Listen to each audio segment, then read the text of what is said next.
गुरुर्ब्रह्मा गुरुर्विष्णु गुरुर्देवो महेश्वरः गुरु साक्षात् परं ब्रह्म तस्मै श्री गुरुवे नमः। अखण्डमण्डलाकारं व्याप्तं येन चराचरं तत्पदं दर्शितं येन तस्मै श्री गुरुवे नमः। वर्णानां शृङ्गानां रसानां छन्दसामपि मङ्गलानां च कर्तारो वन्दे वाणी विनायको गाइए गणपति जगवंदन शंकर सुमन भवानी नंदन सिद्ध सदन गजबदन विनायक कृपा सुंदर सबलायक मोदक प्रिय मुद मंगल दाता विद्या वारिद विद्य विधाता मांगत तुलसीदास कर जोरे वसई राम सिया मानस मोरे। ओम गम गणपतये नमः। या कुंदेन्दु तुषार हार धवला या शुभ्रवस्ताभिता या बीड़ावरदंड मंडित करा या श्वेत पद्मासना या ब्रह्माच्युत शंकरा प्रभृतिर्देवे सदा वंदिता सा मां पाद सरस्वती भगवती निशेष जाड्यापहा। ओम तत्सवितुर्वरेण्यं भर्गो देवस्य धीमहि धियो यो न प्रचोदयात्। ओम त्र्यंबकं यजामहे सुगन्धिं पुष्टिवर्धनम् उर्वारुकमिव बन्धनान् मृत्योर्मुक्षीयमामृतात्। ओम जातवेदसे सुनाम सोमराति यतो नितिहैतवेदा सा न पर्षद दुर्गाण विश्वा न त्रयो सिंधुम दुर्तग्नि। ओम बोलो सताक्षरी गायत्री मैया की जय। ओम ह्रौं जूं स्वा ओं भूर्भुवः स्वः ओं त्र्यंबकं यजामहे सुगन्धिं पुष्टिवर्धनम् उर्वारुकमिव बन्धनान् मृत्योर्मुक्षीयमामृतात्। ओं स्वाहा ओं भुवः ओं भू ओं स्वः जूं ह्रौं ओं मृत्युंजय रुद्राय नीलकंठाय शंभवे अमृतेशाय सर्वा महादेवाय ते नमः। ओम नमो भगवते गुटकाय आपदुद्धारकाय बुटकाय ह्रौं ओम। ओम नमो भगवते आंजनेयाय महाबलाय स्वाहा। मनोजवं मारुतुल्यवेगं जितेन्द्रियं बुद्धिमतां वरिष्ठं वातात्मजं वानरयूथमुख्यं श्रीरामदूतं शरणं प्रपद्ये। ओम राम रामेति रामेति रमे रामे मनोरमे सहस्रनाम तातुल्यं राम नामोरानने। ओम राम रामाय नमः। ओम रामचंद्राय नमः। ओम रामभद्राय नमः। ओम राम रामेति ओम रामचंद्रेति ओम रामभद्रेति। मां वीरचय रकुलनायक धृतवर चापरुचिरकर सायक। वसुदेव सुतं देवं कंस चारूणमर्दनम् देवकी परमानंदम कृष्णं वंदे जगद्गुरुम्। हे राधे वृषभानुभूपतने गंधर्विके राधिके हे कृष्णानन पंकज भ्रमरिके कृष्ण प्रिये माधवी। हे वृंदावन नागरी गुणनिधे दामोदर प्रेयसी हे श्री ललितादिके प्रिय सखी प्राणादिके पाहि मां शरणागतं पाहि मां शरणागतं पाहि मां शरणागतम्।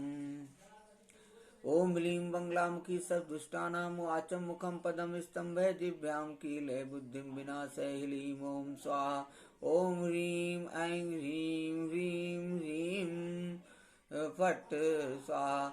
ओम ह्रीं ह्रीं ललितांबाय फट् स्वाहा। ओम बंगलामुखी मैया की जय।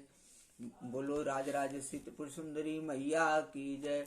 ओम ऐं ह्रीं श्रीं प्रतिंगरे माम रच रसतुन भंजय भंजय फेम हुम फट स्वाहा। बोलो भद्रकाली मैया की जय। बोलो दक्षिणेश्वर काली मैया की जय। ओम धूम दुर्गाय नमः। ओम ऐं ह्रीं क्लीं चामुंडाय विच्चे नमः स्वाहा। ओम जयंती मंगला काली भद्रकाली कपालिनी दुर्गा क्षमा शिवा दात्री स्वाहा सुधा नमोस्तुते। करोतु साना सुवेश्वरी शुभानि भद्राणि भियन्तु चापदः। ओम श्री कृष्णाय वयं नमः। ओम श्री कृष्ण शरणं मम। ओम दामोदराय नमः। हे चक्रधर हे चक्रपाण हे चक्रयुद्धधारी ओम सुदर्शन चक्राय नमः। विष्णु जनार्दन पद्मनाभ प्रजापति चक्रधर त्रिविक्रम नारायण गोविंद मधुसूदन नरसिंह जलाशायी वराह रघुनंदन वामन माधव। ओम श्री विष्णुने आत्मने नमः।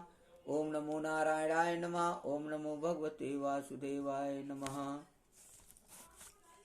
ओम क्लीं कृष्णाय गोविंदाय गोपीजन वल्लभाय स्वाहा।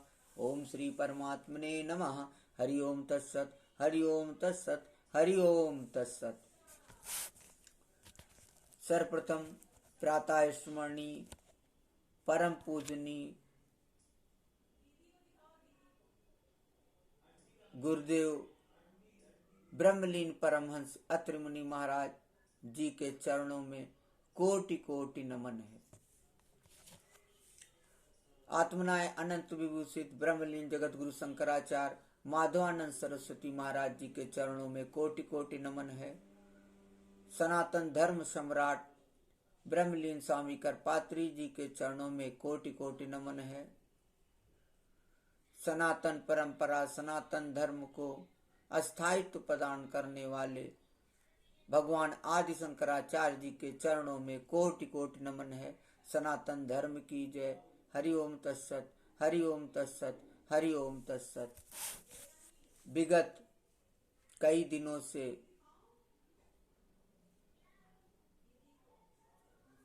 मैं आप लोगों को एकादश स्कंद जो कि श्रीमद् भागवत महापुराण के अंदर है उसके एक एक अध्याय की कथा आप लोगों को सुनाने का प्रयास कर रहा हूँ। ये मैंने पितृपक्ष के महीने से शुरू किया था जो कि सतत चल रहा है। आज जो है 21वें अध्याय की कथा है। इसके पहले थोड़ा सा सार रूप में आपको मैं बता देता हूँ कि भगवान से उद्धव जी ने प्रश्न किया कि ज्ञान योग, भक्ति योग, कर्म योग क्या है, उसके बारे में प्रभु हमें बताइए। तो भगवान ने फिर उद्धव को ज्ञान योग, कर्म योग और भक्ति योग के बारे में बताया। आगे की जो कथा है उसमें 21वें अध्याय की कथा में गुण दोष व्यवस्था का जो स्वरूप और रहस्य है उसके बारे में प्रश्न किया उद्धव ने। भगवान श्री कृष्ण ने उसकी व्याख्या करी है। भगवान कहते हैं या एतान मत पथो हित्वा भक्ति ज्ञान किर्यात्म कान क्षुद्रान कामांशलय प्राणैर संतः संसरन्ति ते। भगवान श्री कृष्ण कहते हैं प्रिय उद्धव, मेरी प्राप्ति के 3 मार्ग हैं, भक्ति योग, ज्ञान योग और कर्म योग। जो इन्हें छोड़कर चंचल इंद्रियों के द्वारा क्षुद्र भोग भोगते रहते हैं वे बार बार जन्म मृत्यु रूप संसार के चक्कर में भटकते रहते हैं।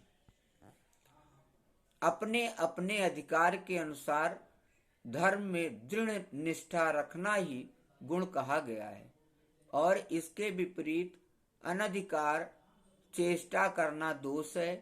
तात्पर्य यह है कि गुण और दोष दोनों की व्यवस्था अधिकार के अनुसार की जाती है, किसी वस्तु के अनुसार नहीं।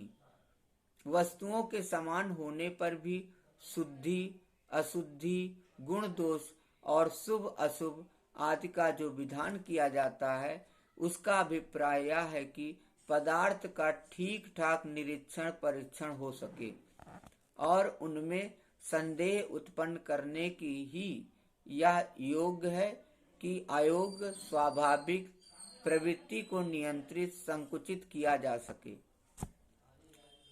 बड़ा ही सुंदर श्लोक भगवान ने बोला कि शुद्ध शुद्धि विधीयते असमाने स्वपि वस्तुषु अद्रव्यस्य बीच के सार्थम अगुण दोषो शुभाशुभो।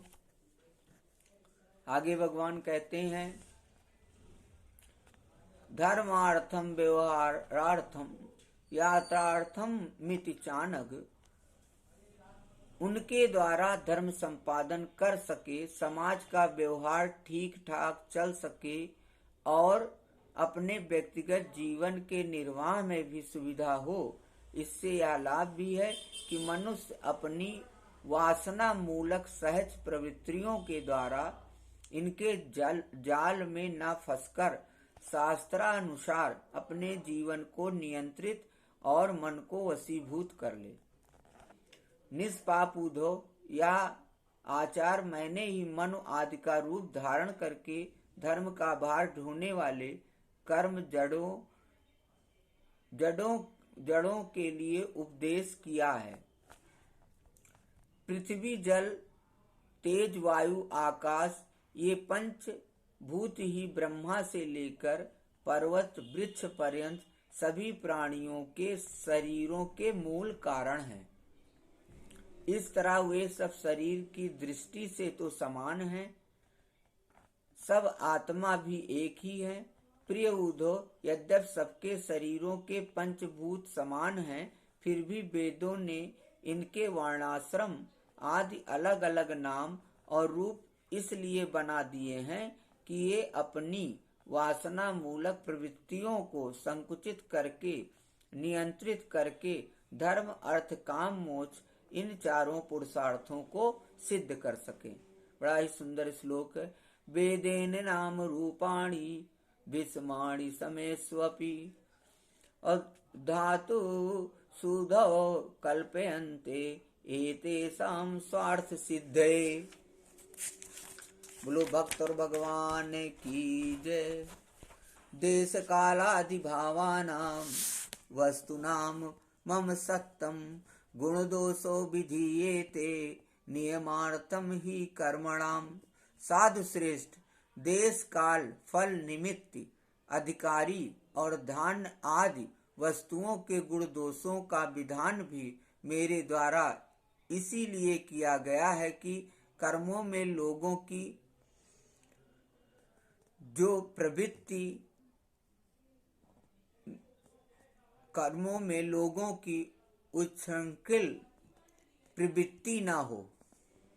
बड़ा ही सुंदर, मतलब मर्यादा का भंग ना होने पावे।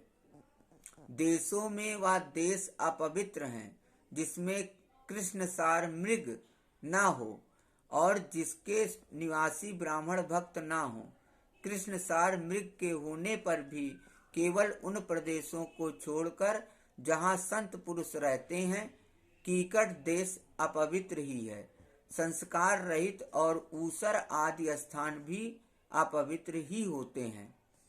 समय वही पवित्र है जिसमें कर्म करने योग्य सामग्री मिल सके तथा कर्म भी हो सके। जिसमें कर्म करने की सामग्री न मिले, आगंतुक दोषों से अथवा स्वाभाविक दोष के कारण जिसमें कर्म ही न हो सके, वह समय अशुद्ध है।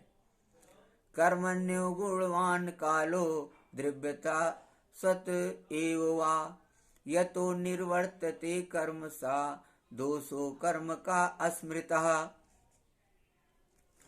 द्रव्यस्य शुद्ध शुद्धि चा द्रव्येण वचनेन चा संस्कारेणार्थ कालेन महत्वालप्त याथवा। पदार्थों की शुद्धि और अशुद्धि द्रव्य वचन संस्कार काल महत्व अथवा अल्पत्व से भी होती है। शक्ति अशक्ति बुद्धि और वैभव के अनुसार भी पवित्रता और अपवित्रता की व्यवस्था होती है। उसमें भी स्थान और उपयोग करने वाले की आयु का विचार करते हुए ही अशुद्ध वस्तुओं के व्यवहार का दोष ठीक तरह से आंका जाता है।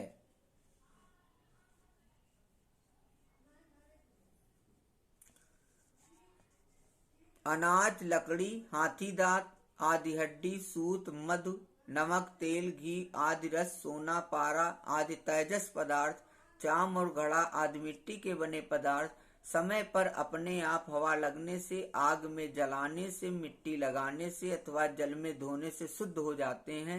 देश काल और अवस्था के अनुसार कहीं जल मिट्टी आदि शोधक सामग्री के संयोग से शुद्धि करनी पड़ती है तो कहीं कहीं एक एक से भी शुद्धि हो जाती है। यदि किसी वस्तु में कोई अशुद्ध पदार्थ लग गया हो तो छीलने से या मिट्टी आदि मलने से जब उस पदार्थ की गंध और लेप ना रहे और वह वस्तु अपने पूर्व रूप में आ जाए तब उसको शुद्ध समझना चाहिए। स्नान, दान, तपस्या, वय, सामर्थ्य, संस्कार, कर्म और मेरे स्मरण से चित्त की शुद्धि होती है। इनके द्वारा शुद्ध होकर ब्राह्मण, क्षत्रिय और वैश्य को विहित कर्मों का आचरण करना चाहिए।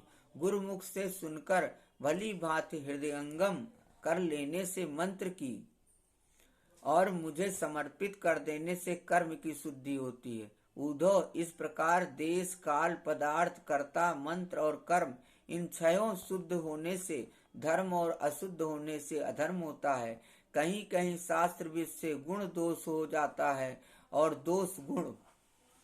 एक ही वस्तु के विषय में किसी के लिए गुण और किसी के लिए दोष का विधान गुण और दोषों की वास्तविकता का खंडन कर देता है और इससे यह निश्चय होता है कि गुण दोष का यह भेद कल्पित है। जो लोग पतित हैं वे पतितों सा आचरण करते हैं तो उन्हें पाप नहीं लगता, जबकि श्रेष्ठ पुरुषों के लिए वह सर्वथा त्याज्य होता है। जैसे गृहस्थों के लिए स्वाभाविक होने के कारण अपनी पत्नी का संग पाप नहीं है, परंतु सन्यासी के लिए घोर पाप है। उद्धव जी, बात तो यह है कि जो नीचे सोया हुआ है वह गिरेगा कहाँ। वैसे ही जो पहले से ही पतित है उनका अब और पतन क्या होगा। जिन जिन दोषों और गुणों से मनुष्य का चित्त उपरत हो जाता है उन्हीं वस्तुओं के बंधन से वह मुक्त हो जाता है। मनुष्यों के लिए यह निवृत्ति रूप धर्म ही परम कल्याण का साधन है, क्योंकि यही शोक, मोह और भय को मिटाने वाला है। यतो यतो निर्वर्ते विमुच्येत ततस्ततः एस धर्मो नृणाम क्षेमा शोक मोह भयापहा। बोलो भक्त और भगवान की जय। यहीं पे आज कथा का विश्राम करते हैं। आइए थोड़ा सा संकीर्तन करते हैं, भगवान का नाम लेते हैं। मैंने सारे सहारे छोड़ दिए, बस तेरा सहारा काफी है। मुझे चाह नहीं दुनिया भर की, बस तेरा सहारा काफी है। तेरी चाहत में जग छूट गया, पर तू क्यों मुझसे रूठ गया। मैं डूब रहा भव सागर में, बस आना तुम्हारा बाकी है। मैंने सारे सहारे छोड़ दिए, बस तेरा सहारा काफी है। मैंने जब से तुम्हारा नाम लिया, इस जग ने बहुत इल्जाम दिया। जब तूने मुझे यूं थाम लिया, बस मेरा गुजारा काफी है। मैंने सारे सहारे छोड़ दिए, बस तेरा सहारा काफी है। मैंने तेरे लिए ही जोग लिया और छोड़ जगत का भोग दिया। रो रो के बुलाना काम भरा, बस आना तुम्हारा बाकी है। मैंने सारे सहारे छोड़ दिए, बस तेरा सहारा काफी है। वसुदेव सुतं देवं कंसचारूढ़मर्दनम देवकी परमानंदम कृष्णं वंदे जगद्गुरुम। हे राधे वृषभानुभूतने गंधर्विके राधिके, हे कृष्णानन पंकज भ्रमर के कृष्ण प्रिय माधवी। हे वृंदावन नागरी गुणनिधे दामोदर प्रेयसी, हे श्री ललितादिके प्रिय सखी प्राणादिके। पाहि मां शरणागतम, पाहि मां शरणागतम, पाहि मां शरणागतम। हरि ओम तत्सत, हरि ओम तत्सत, हरि ओम तत्सत।